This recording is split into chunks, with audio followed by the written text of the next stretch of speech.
Quand je me plains, je suis où? Je suis dans la plainte action, la plainte colère, la plainte révolte, la plainte futile, n'est-ce pas? La plainte immobilisme. Immobilisme, absolument. Mais de toute Qui vous manière, il y plaque. a une formulation déjà. Olivia. D'abord, au départ, il y a un constat. Voilà, il y a quelque chose qui nous ennuie, qui nous embête. Ça se transforme en plainte, soit ça reste un constat. Si ça se transforme en plainte, c'est que ce constat est répété. Plusieurs fois, par jour, par mois, il y a quelque chose qui ne va pas. Et il y a un moment donné où on choisit juste de se plaindre, donc de rester dans un certain immobilisme, dans une forme de victimisation. Et on reste là-dedans parce qu'on n'arrive pas à dépasser cette chose extérieure qui nous arrive et qu'on n'arrive pas à contourner, en fait. Et on n'a pas les ressources, on ne se sent pas les ressources de le contourner. Et si on se sent les ressources de créer quelque chose, une association ou un mouvement ou quelque chose, là, on va avoir l'envie d'agir.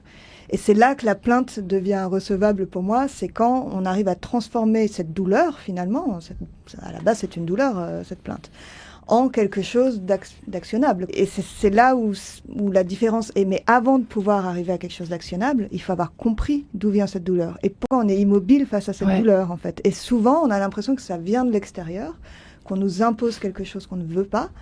Et il y a beaucoup de gens qui, justement, alors je voyais le titre, c'était Choisir d'espérer. Choisir d'espérer. L'espoir, des fois, peut être un facteur qui nous immobilise aussi, parce qu'on se dit, j'ai l'espoir que ce soit mieux après. Je trouve que parfois, ça nous immobilise. On a l'espoir que quelque chose d'extérieur va encore nous sauver. Une fois de plus. Hein. Alors qu'en fait, non. Et donc, ça nous conforte dans cet immobilisme. Et il y a un moment donné où, quand on comprend qu'en fait, il n'y a que nous qui pouvons nous sortir de tout ça et de cette plainte, et ben c'est là qu'on agit. Et c'est là. Et moi, ce livre, je l'ai écrit pour aider les gens à comprendre les mécanismes de l'immobilisme et pourquoi ils n'arrivent pas à en sortir. Pour les aider à enfin actionner cette douleur pour qu'elle devienne quelque chose... Et ben, vous voyez, j'aime bien cette phrase que cite Brigitte Mignon dans son livre. Le philosophe Edgar Morin dit qu'il nous faut apprendre à vivre avec le sentiment de changement permanent et à s'installer dans l'aventure. Tout passage serait-il aventure? Je trouve ça magnifique.